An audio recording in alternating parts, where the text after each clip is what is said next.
I bought a boyfriend in college. It was on the ice at the University of Michigan. I watched Julian Ween, the broke kid in secondhand pads and borrowed skates, and made him an offer. Stay with me, and I'll pay your grandfather's medical bills. For 3 years, I mistook staying for love. He swallowed his pride, and I was naive enough to believe he loved me. I really thought he did. Until I got pregnant, until my family went bankrupt, until the FBI seized everything we owned. I deleted his number, erased every trace, and disappeared with the baby growing inside me. He never knew we had a daughter. 6 years later, I'm dancing at the Velvet Strip Club in Detroit to pay off my family's debts. He's the NHL's hottest new defenseman, a superstar with a $10 million contract and an actress on his arm. I never expected to see Julian again, let alone here. A heavy spotlight beats down on me as I count the steps to the VIP lounge. Tonight's uniform, black lace bodysuit, 6-inch stilettos, and a mask. Luna, champagne service. VIP room 1. Do not screw this up. Luna. That's my stage name, my shield. I push past the heavy velvet curtains. The booth is drowned in neon blue light. 3 men in expensive suits, 2 Instagram models, and Julian. My knees go weak. The silver tray in my hands trembles. He's lounging against the leather sofa. The same eyes that used to light up when he saw me. Now, they look right through me. About time. We ordered that bottle 20 minutes ago. I apologize, sir. I murmured, keeping my chin tucked. I'll open that for you right now. My hands know the routine. Twist, pop, pour. Don't think about the faded scar above his left eyebrow from that sophomore year brawl. Don't think about how he used to pull me into his lap, calling me his lucky charm. Julian, remember college? The blonde plastered to his side. Maya Hart, some Netflix actress, trails a manicured finger down his bicep. Didn't you date someone back at Michigan? I remember people saying she came from money. My thumb slips. Champagne spills over the rim of the glass. Julian's voice hasn't changed. It's still that same low, chest-vibrating rumble. Yeah, I had one. Whatever happened to her? Silence stretches out like a blade. I keep pouring, watching the bubbles rise and burst. She left. That's all I know. So cold. My face burns. I set down the bottle and turn for the door. Wait, My heart lurches to a stop. I freeze. turn around. Did he recognize me? Impossible. I'm wearing a mask. I froze, my back to the only man I'd ever loved, the father of my child. I counted my own heartbeats, each one a fist against my ribs. Is there a problem, sir? I forced my voice flat. Take off the mask. I can't. It's against club policy. I'll buy it. He said, his tone glacial. Take it off. My fingers found the silk ties at the back of my head. My body reacted before my mind could catch up. It remembered him. The lace fell away. I heard the hitch in his breath, felt his eyes burn into my back. Eve. His voice broke on my name. Julian stood. I heard the creak of expensive leather, felt the heat of him closing in. That sandalwood cologne hit me like a punch, the one I'd bought for his 21st birthday. The one I'd sprayed on my pillow for months after I left. Turn around. Slowly I turned. Up close, the boy I knew was gone. In his place stood someone harder, stronger, built from years of discipline and damage. But his eyes were the same. Still hungry, still wounded. You've got to be kidding me. Mr. Wine. Mr. Wine? 6 years, Eve. 6 years you vanish, delete your number, drop off the face of the earth, and now I'm Mr. Wine? Maya was staring. The suits were staring. I didn't care. My only concern was the door, 20 feet away, and the little girl waiting for her mom in the back. I have to go. He closed his hand around my wrist, not hard, but enough to anchor me, the way he used to when he wanted to calm me down. Not a chance. We're talking. Let go of me. Not until you tell me why. Maya touched his shoulder, Julian, her glare cutting straight through me. you're making a scene. Someone's filming. He didn't look at her. He didn't let go. Why? His voice dropped to something raw and quiet. Why did you just disappear? The real answer was burning a hole through my chest. Because my family was destroyed, you had just been drafted, and I would not be the anchor that dragged you under. Because I got bored. It was just a college fling, Julian. It ran its course. His jaw locked. Fine. Something shattered behind his eyes. You want to do this the hard way? He pulled out his wallet and threw a sack of cash onto my tray. $500. Strip now. I've never taken a private client at this club. Marco knows it. The other girls know it. Luna doesn't do extras. But Marco also knows what $500 looks like. He knows the name Julian Ween, and he knows when to look the other way. 20 minutes. Don't screw this up, Luna. He's got the owner's cell. One call and we're all out on the street. Now it was just me and Julian. He sat in the center of the velvet sofa, knees spread, elbows on his thighs, watching me like I was a puzzle he'd lost the final piece to. Strip. He said again. What? You heard me. I paid. The smile never reached his eyes. That's not. I don't do that. I just serve drinks. Julia, I'm not a. Not a stripper? Who are you trying to fool, princess? Dressed like that, in a place like this, serving champagne to men who are undressing you with their eyes? He glanced around the room, at the mirrors, the pole, the bed in the corner I always pretended wasn't there. What would your father say? Oh wait, he's in federal prison, isn't he? The blow landed exactly where he'd aimed it. I felt the blood drain from my face. You've been looking me up. Looking you up? I've been looking for you 6 years, Eve! Private investigators, dark web searches, I even hired a hack. He's dragging a hand through his hair. You just vanished.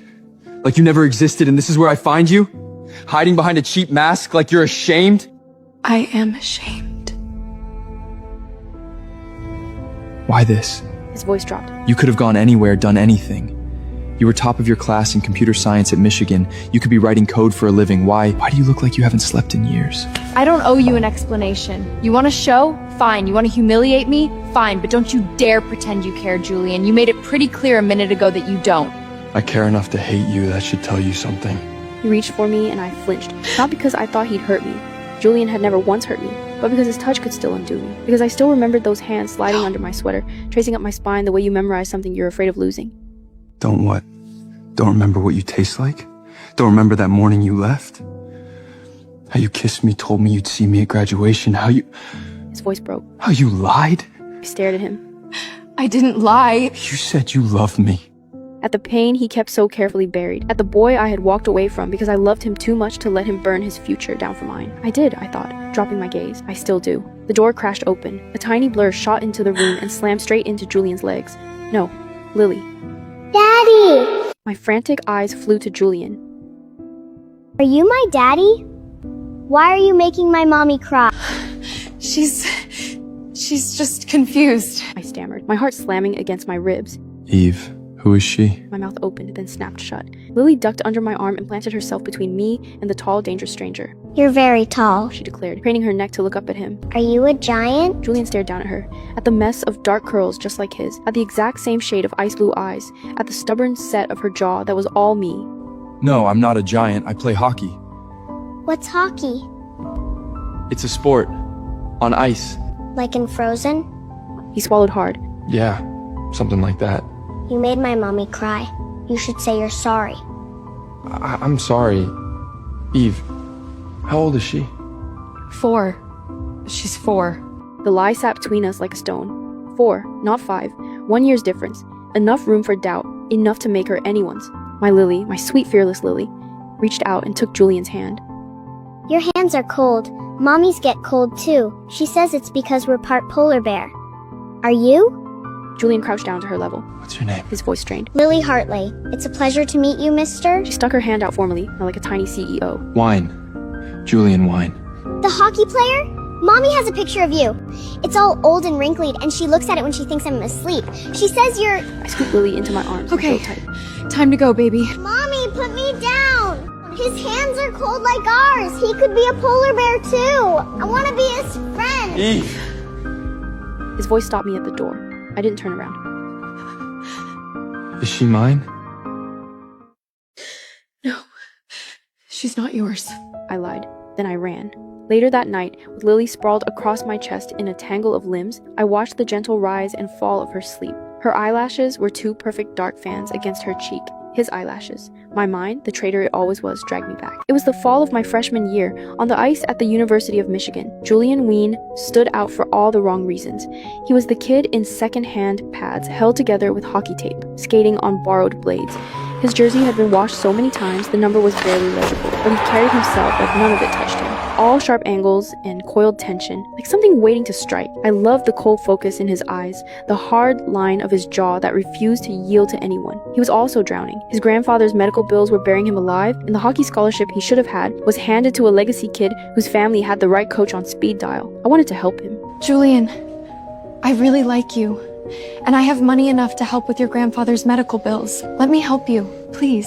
He looked at me like I'd just insulted everything he'd ever worked for, but I'd never lost at anything, until the night his grandfather collapsed from a heart attack. The ICU bill was $20,000 a day. I paid it before he could argue, and Julian finally let me in. In my foolish, naive heart, I thought I'd saved him. It took me years to understand I'd just broken him differently. He never stopped working side jobs, never stopped waking at 4 in the morning for extra ice time. He barely touched my money, but the damage was done.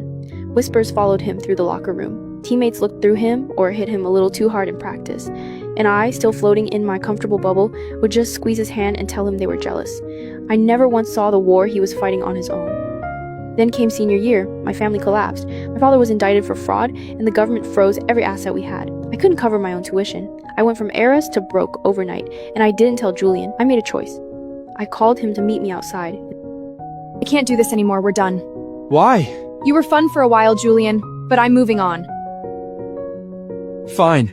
That night I snapped my SIM card in half, deleted every account I had, and caught a bus to Chicago, pregnant and alone. I didn't tell Julian, because I had just found out I was pregnant, and he had just gotten his draft offer from the NHL. I ran from the debt collectors, from the city, from him, Detroit to Chicago to Milwaukee, city to city, until I came back here 3 months ago. I never thought I'd see him this soon. My phone buzzed on the nightstand at 5 in the morning.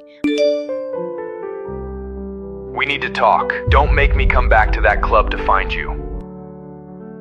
The next night, Marco pulled me aside before my shift. VIP room. He asked for you by name. I can't. Eve. He bought a $20,000 bottle. He's not going anywhere. Just go.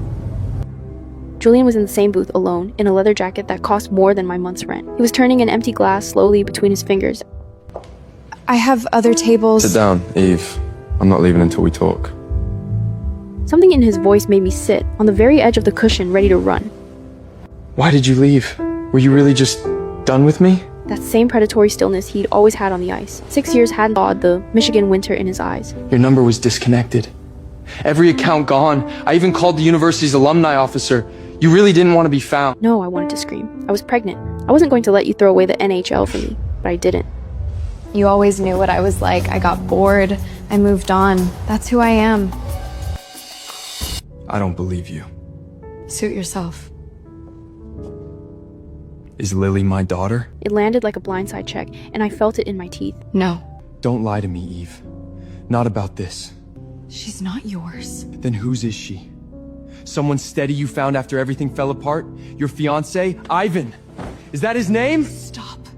How can I? I spent 6 years looking for you. 6 years asking myself what I did wrong, why you left, whether you were even still alive. And now I find out you have a daughter! You're in the NHA, Julian. You live in arenas and hotel rooms half the year with sports media tracking your every move. I didn't expect a real future with you. Never expected a future. I wanted everything with you, Eve. Marriage, kids, a real life. You were the one who walked out. Because I didn't have a choice! The words came out before I could stop them. Steadied myself. You already know what happened. My family collapsed. My father's in federal prison. The debts are still not settled. I had nothing I would have faced left. all of that with you. That's easy to say now. I'm saying it because it's true. Do you know why I signed with Detroit? 12 teams made offers. I had better money on the table from 4 of them. Better cities, better odds. Why do you think I came back here?